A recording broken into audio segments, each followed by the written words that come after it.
un 83% de las personas en Chile respalda levantar el secreto bancario sin autorización judicial previa, según la encuesta CADEM difundida este jueves. La medida parece asociada a una alta preocupación por el narcotráfico y el crimen organizado, considerados un problema muy grave por el 97% de los consultados. Además, un 74% apoya mecanismos más rápidos para acceder a información bancaria sospechosa durante investigaciones de estos delitos. El sondeo también muestra que un 94% exige sanciones penales por el uso indebido de los datos obtenidos y un 56% respalda la fiscalización del Congreso. En materia política, la aprobación del presidente José Antonio Kast cayó un 41%, mientras la desaprobación subió a un 53%. La encuesta registra además un respaldo del 54% a la acusación constitucional contra el exministro Nicolás Grau, entre quienes conocen la iniciativa. ¿Cómo estás, Camilo Espinosa? Hay lectura de encuestas porque la sensación del público con respecto al narcotráfico es alta, ¿no? Muy interesante lo que trae la encuesta CADEM. Este jueves salió ayer, mientras a puertas del partido de Corea con México. Aprovecho de decir que quedé puntero en la boya de turno. Ya. Así que le estoy ganando a la IA, porque el director de este programa ocupa IA para... No, usan información privilegiada. Información privilegiada. Oye, vamos con la aprobación presidencial, lo que siempre te tira primero la encuesta CADEM. Se acabó el efecto cuenta pública, es lo primero que podemos ver. La aprobación se instala en el 41%, la desaprobación en un 53%. En desaprobación está muy parecida a la encuesta CEP, lo que hablábamos ayer. En aprobación está un poquito más arriba, le tiene más fe a la CADEM a Kast en esta medición. Veamos el histórico, porque ahí se puede apreciar claramente cómo queda la curva post cuenta pública. Vemos que baja la desaprobación la semana anterior por la cuenta pública, sube la aprobación, pero inmediatamente ya el jueves, o sea ayer, vuelve a subir la desaprobación, que es la línea morada, y vuelve a bajar la aprobación, que es la línea celeste. ¿Puedo hacer una pregunta? ¿Todavía esto no lee la intervención de las cuentas con el CAE? Ahí está la gran duda. Está, sí está. Ya, empieza. Esto ya está, sí, esto es parte de... todo eso es post cuenta pública, exactamente. Cambia la agenda, se empiezan a hablar otros temas. Ocurre la operación Tokio, que de hecho forma parte constitutiva de esta medición, la vamos a analizar. Está también el proceso de la acusación constitucional contra el exministro Grau, y también justamente esto que comentabas tú de la deuda del CAE. A propósito de la acusación constitucional, veamos brevemente qué ocurre con lo del ministro Grau.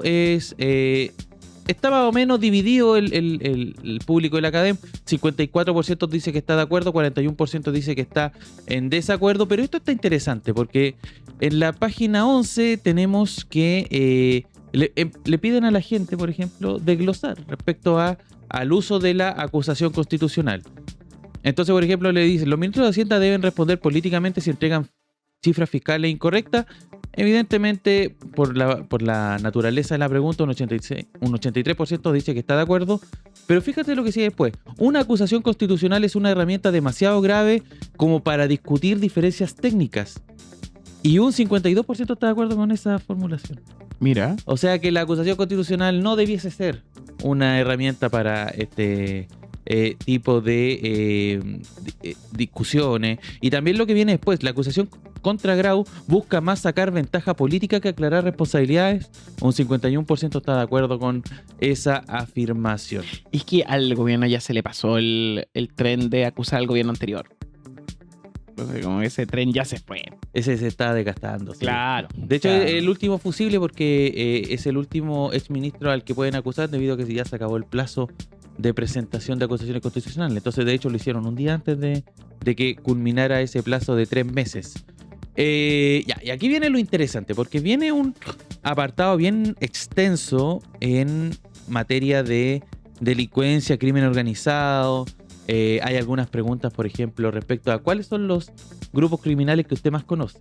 Bueno, el Tren de Aragua ha disparado, pero la gente igual dice tener conocimiento de quiénes son los pulpos, los gallegos, los Spartan, todos parecen nombres de equipos mexicanos. Sí, po. Como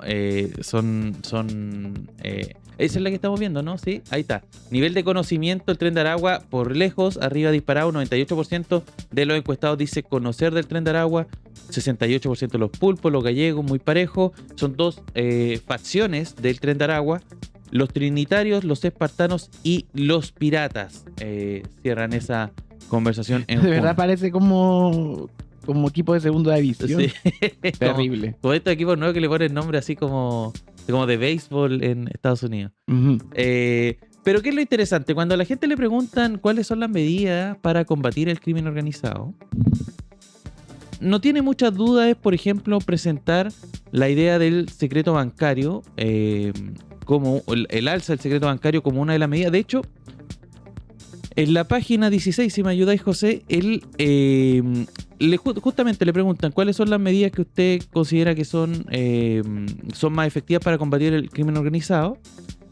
Y el levantar el secreto bancario se posiciona tercero, después de combatir la corrupción interna y penas más duras.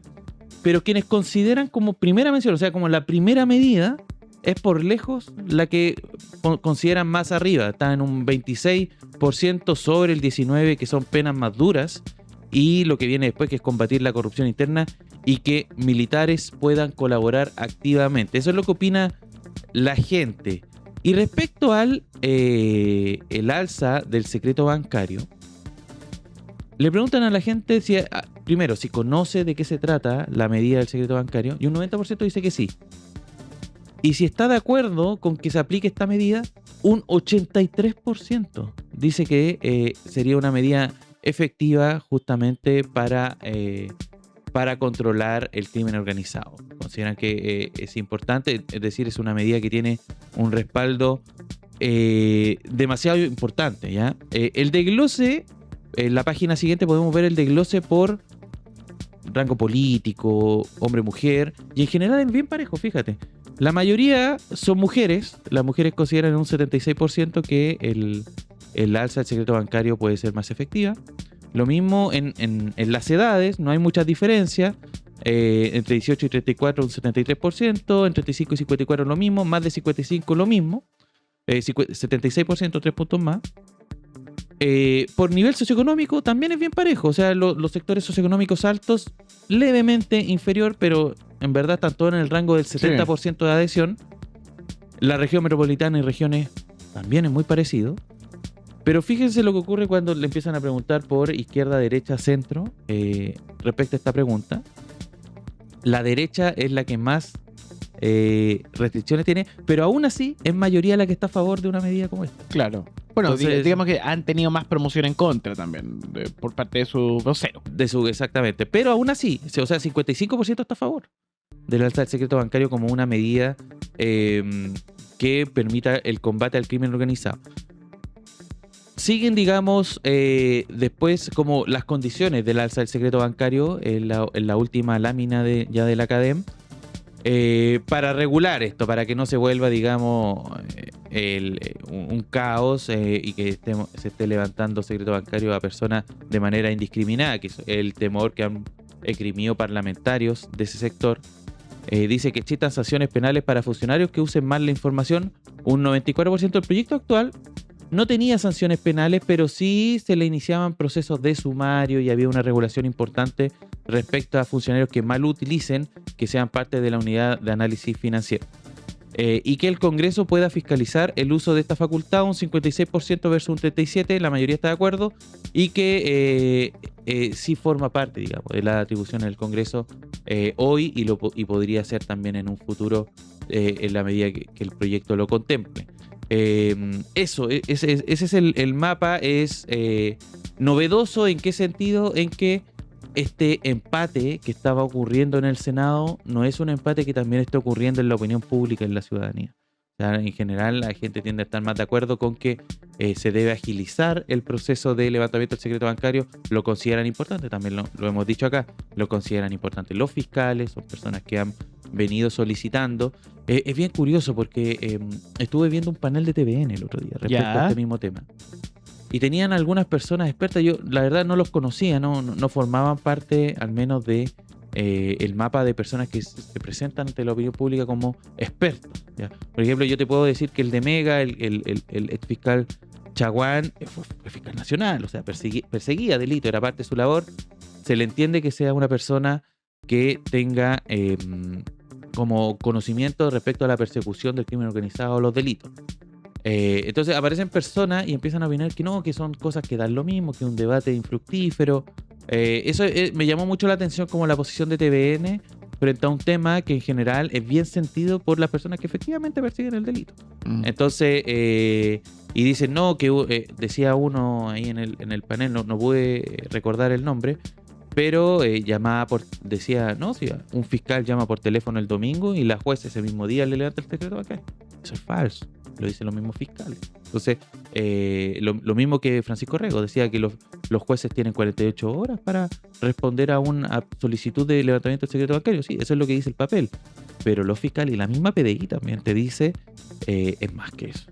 Siempre se demora más que eso, por lo tanto, es algo que urge, es necesario, y recordemos que ya me parece que desde la próxima semana esto empieza a ser tema en la comisión mixta. Recordemos que la comisión mixta pasa a ser una conversación que tienen parlamentarios, tanto diputados como senadores. Se juntan de ambas cámaras para poder resolver este proyecto, que es más grande, que se llama de inteligencia económica, y que justamente lo que busca hacer es la persecución de la ruta del dinero. Puesto número 2 de esta mañana.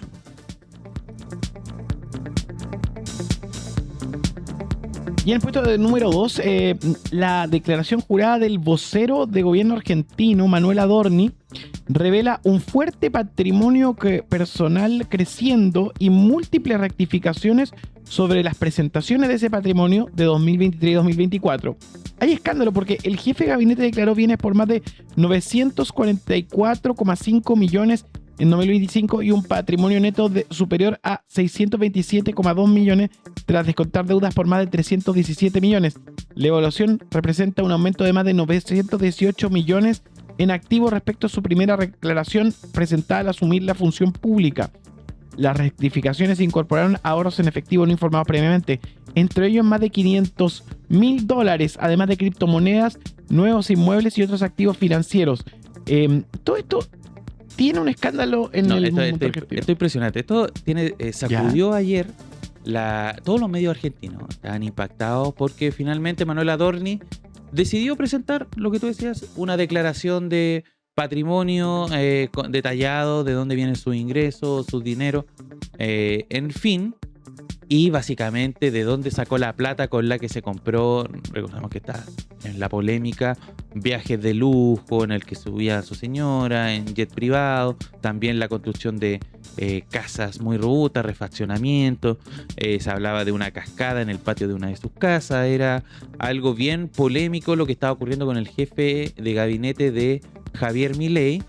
Y ayer, en la medida que presenta esta declaración, lo que más ruido genera es la presencia de $500,000 que Adorni dice haber sacado de inversión en criptomonedas hace muchos años, que dice él en torno al año 2012, 2013, había realizado una inversión importante de $200,000, y de esos $200,000 logró ganar 300,000, es decir, 200 más 300, 500, y esa plata estaba guardada en un pendrive, dice él, que justamente encontró cuando empieza la administración del gobierno de Javier Milei. Esto ha generado un escándalo de proporciones. Nadie le cree lo que está hablando Manuel Adorni. Hay personas que han hecho el cálculo incluso de cómo iban los precios de las Bitcoin, al menos las más importantes en esa época. Los números claramente no dan respecto a lo que él mismo dice.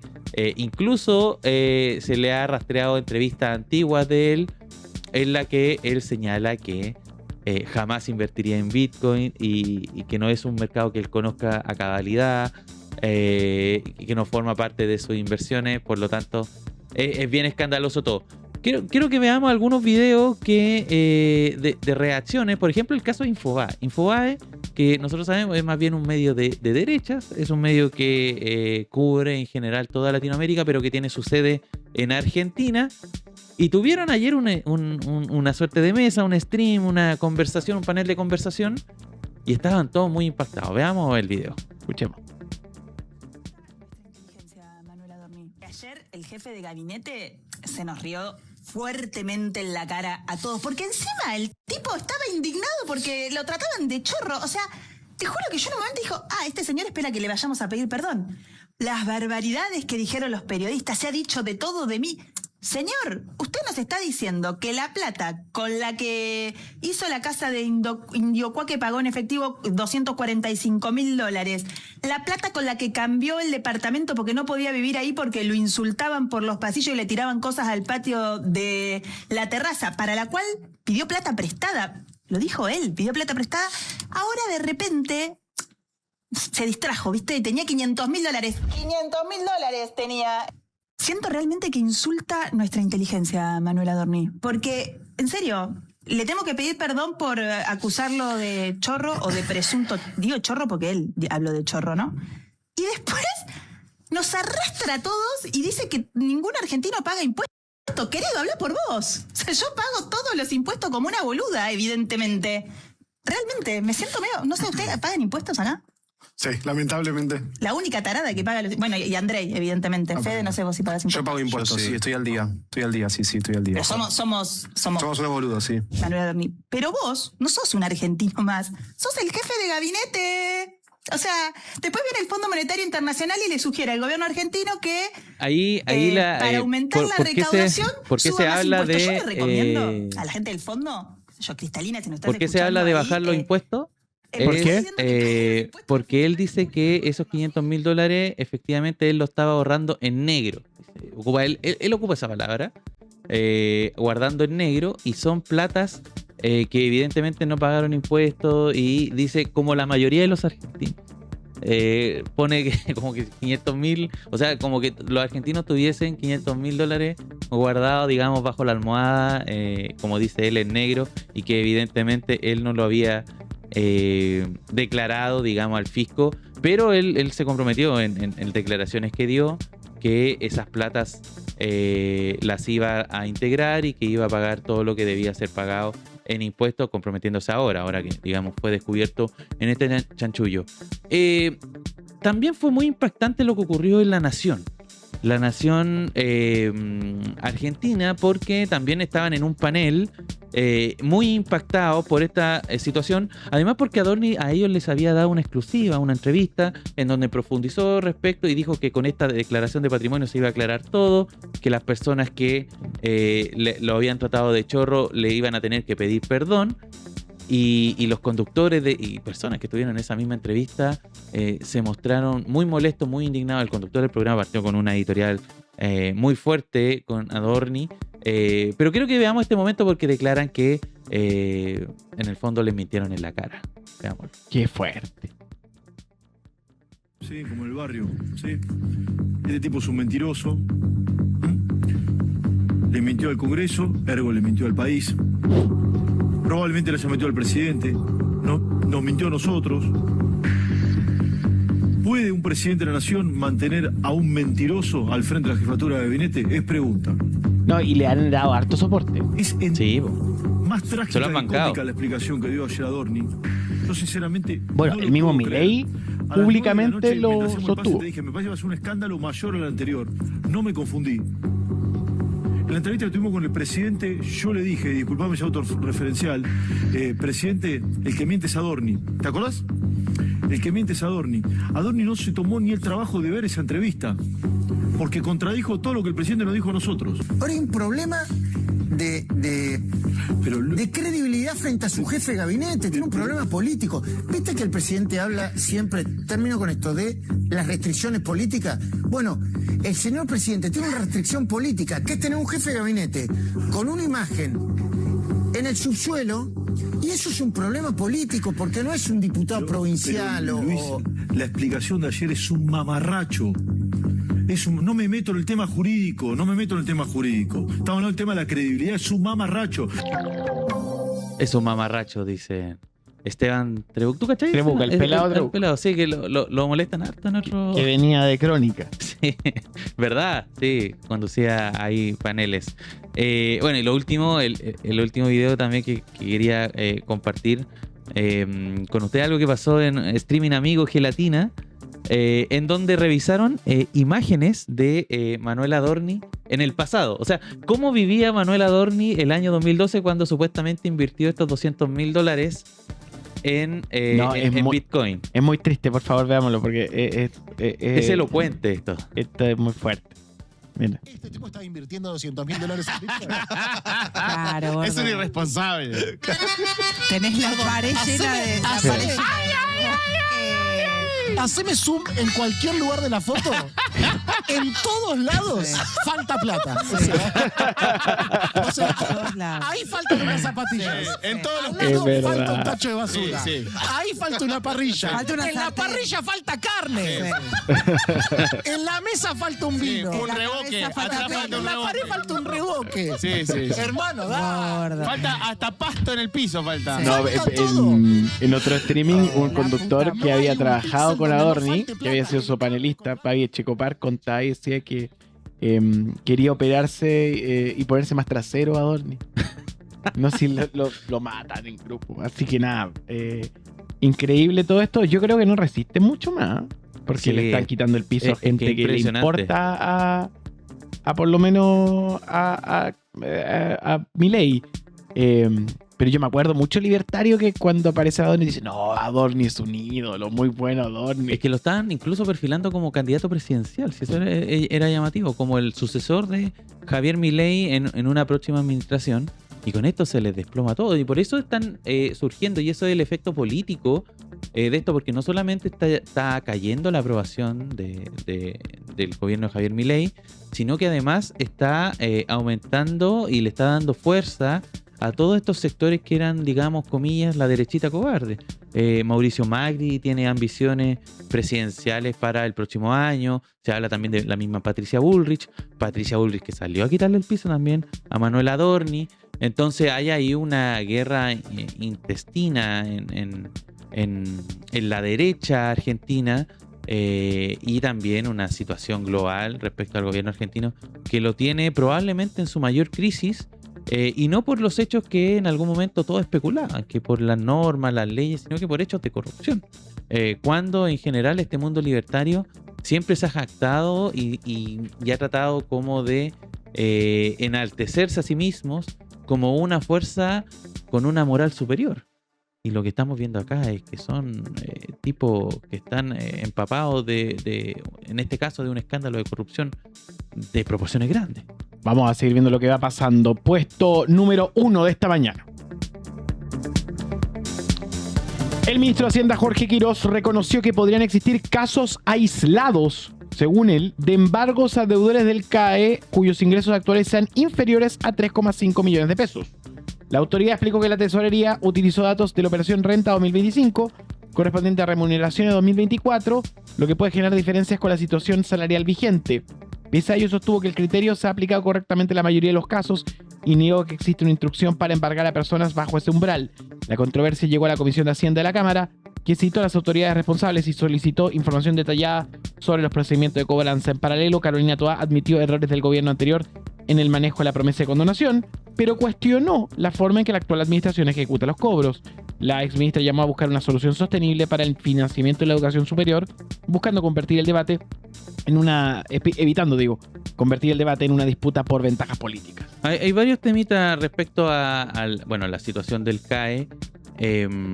Partamos por Jorge Quirós, el ministro de Hacienda, que estuvo hablando de varias cosas, pero lo más llamativo, y quiero partir por acá, el otro día fue, si no me equivoco, el miércoles, en el diario La Segunda, sacaron un cuadrito en esa sección donde sacan como trascendidos, como pequeñas breves noticias. Y recordaban en La Segunda ese episodio en que Jorge Quirós estuvo algunos días, me parece que un par de noches, en Capuchinos, la cárcel de Capuchinos, que era la cárcel que antaño era la cárcel de los delitos de cuello blanco. Y en Capuchinos, ahí justamente lo estamos viendo. El día que Chevesich envió al ministro Quirós a Capuchinos, estuvo 2 días justamente en el marco del caso Mobgate, un caso que data de fines de la segunda mitad del gobierno de Ricardo Lagos. Estamos hablando del periodo 2000-2006. Y esto empezó a crecer, este cuadrito de la segunda empezó a crecer, salieron notas en distintos medios, en El Mostrador, también lo estaban recordando hasta que llegó el momento en que un periodista decidió y se atrevió a preguntarle a Jorge Quirós en conferencia de prensa qué opinaba de esto, y la respuesta de Jorge Quirós fue muy tajante y elocuente. Dijo: no me voy a empezar a referir a cosas que pasaron hace 25 años. Lo da como un tema totalmente sobre. Además, el caso Mobgate era un caso, para que lo sepan también todos ustedes, es el caso que finalmente permite gatillar la construcción de una ley, un acuerdo al que se llegó en ese momento, derecha-izquierda, para tener una ley de transparencia en Chile. Antes de eso no había ley de transparencia. Uno, si quería saber, por ejemplo, información que debiese ser pública de distintas carteras, había que hacer un papeleo enorme y probablemente nunca ibas a acceder a eso. Era muy difícil hacer primera investigación, sobre todo en la primera parte de el retorno a la democracia. Los gobiernos de Elwin, Frey y Ricardo Lagos era bien complejo hasta el surgimiento de esta ley, una ley con un montón de cotos y dificultades, pero fue un primer paso que es muy valorado en general por el mundo de la opinión pública, porque no solamente nos sirve a nosotros, los periodistas, para acceder a información y todos ustedes la puedan conocer, sino que también le permite a la ciudadanía, si usted quiere saber cosas del mundo quiere saber cosas respecto a su municipio, algún ministerio determinado, el gobierno, el parlamento, el uso de esta ley por parte de la ciudadanía es muy agradecido por juntas de vecinos, organizaciones de la sociedad civil, ONG, y de hecho en buena parte casos de corrupción, sobre todo estos casos de corrupción que azotan municipalidades, el caso de Vitacura, el caso de Catibarriga, en fin, son todos casos que esta ley de transparencia fue muy importante. Dicho esto, respecto a Jorge Quirós, también habló del CAE. Y habló respecto a... porque le preguntaron, y son los casos que nosotros aquí habíamos comentado, habían salido mucho TikTok, mucho video en redes, de personas que dicen que les sacaron todo el sueldo y no forman parte del grupo ni de los 5 millones, o sea, que ganaran remuneraciones sobre los 5 millones, que era el primer criterio que había dado Jorge Quirós, el ministro de Hacienda, y tampoco de los 3,5, que fue el segundo criterio, 3,5 millones de pesos, sino que en verdad son personas que ganaban menos y probablemente mucho menos. Entonces esto crece la polémica y finalmente Jorge Quirós reconoce la posibilidad de que efectivamente pudo haber errores en este contexto, pero él los denominó como casos aislados, o sea, no son tantos. Tal vez son los casos que en verdad conocimos a través de las redes sociales, pero que el grueso de las personas en verdad sí forman parte de ese 3,5 millones de pesos, personas que ganan sobre ese dinero, que reciben un salario en esa magnitud, digamos. Uh-huh. Eso es por ese lado, por el lado del gobierno, el lado de la derecha y el mundo del CAE. Pero también hubo un evento ayer, un magno evento, en la FEN, en la Universidad de Chile, en la Facultad de Economía y Negocios. Mario Marcel presentó su libro. Libro donde cuenta en general las aventuras y desventuras del mundo económico, desde la pandemia hasta que él fue ministro de Hacienda y tuvo que estar a cargo de la billetera fiscal. Pero la noticia no fue tanto por Mario Marcel, más allá que aprovechó también de corregir y precisar algunas cosas que se han dicho de su administración. Por ejemplo, que esto del cobro que se le está haciendo a las personas del CAE, que se le está acusando, no, pero si esto fue una medida que impulsó Mario Marcel y el oficialismo anterior. Y lo que dice Mario Marcel es que esa medida, la medida del cobro que puede hacer la tesorería respecto a cuentas corrientes, embargos, es una medida que estaba hecha para quienes evadían impuestos. Y el CAE no es un impuesto. Entonces se aprovechó ese momento para precisar. No sé si tenemos ese video, si no lo tenemos no hay problema. Respecto a lo que dijo Mario Marcel, quien además recibió la visita ilustre del expresidente Gabriel Boric, que lo vemos ahí en pantalla en el lanzamiento de este libro. Habían varias personas del mundo económico bien importantes, Rosana Acosta, el ex ministro de Hacienda también, Andrés Velasco, que presenciaron, digamos, este lanzamiento del libro. Además, estuvo Carolina Toa, que bueno, sabemos que es, hasta donde sabemos, es pareja de Mario Marcel, y Carolina Toa lanzó una declaración que remeció el mundo de la actual oposición, en donde ella señala que hubo errores en la gestión de esta promesa del CAE, que es algo que al menos de personeros de esa administración no lo habían hecho hasta ahora. Pero de todas maneras aprovechó de decir que esta situación, este como contexto, tampoco justificaba al actual gobierno para hacer lo que está haciendo con la TGR. Y que ya incluso hay muchos que están hablando de que es una fórmula ilegal, que no corresponde, aunque mucho ojo, porque también se expresaron se expresó el Poder Judicial respecto a esto. Me parece que fue la Corte Suprema que ayer señaló que lo que estaba haciendo el gobierno a través de la TGR era perfectamente legal, estaba dentro del marco legal, así que le dieron ahí un espaldarazo a lo que está ocurriendo con esta administración. Y recordemos que el llamado en general, tanto de las organizaciones como de distintas personas expertas, tuvimos con Franco Martínez a lo largo de esta semana, la recomendación es justamente alegar si no forman parte del grupo al que se le hizo el embargo o si se le retiró dinero que correspondía a su sueldo, hicieran los alegatos pertinentes a la TGR, porque habían opciones importantes de recuperar también ese dinero. 9:31 de la mañana, ranking de noticias. Camilo Espinosa, ¿qué partido vas a ver el fin de semana del Mundial? ¿Hay alguno que tengas anotado? El que está bueno, Brasil-Marruecos. El que recomiendo, Brasil-Marruecos. el domingo. Yo también soy de los que ve todo.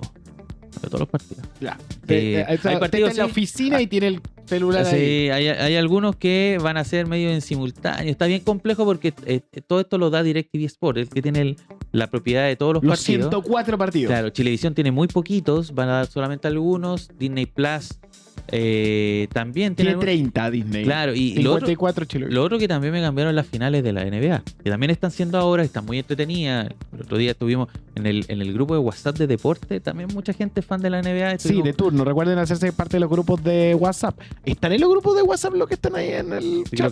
porque tenemos un grupo, la gente a lo mejor no sabe, a lo mejor hay muchas personas que nos están escuchando desde hace poco, pero acá tenemos un ramillete de grupos de WhatsApp, y hay un grupo de deporte, de política, de comentarios, de chismes, donde se habla de todo. Y en el de deporte estaba muy activo con las finales de la NBA, y las finales de la NBA las tiene como propiedad Amazon Prime, que también Así se es. mete en esta disputa de los servicios de streaming que están dando deporte. Así que nada, se viene un fin de semana muy deportivo. Así que háganse parte de los grupos de WhatsApp de turno. Son las 9:33 de la mañana. Cerramos. Gracias, Camilo. Nos vemos el lunes. Nos vemos.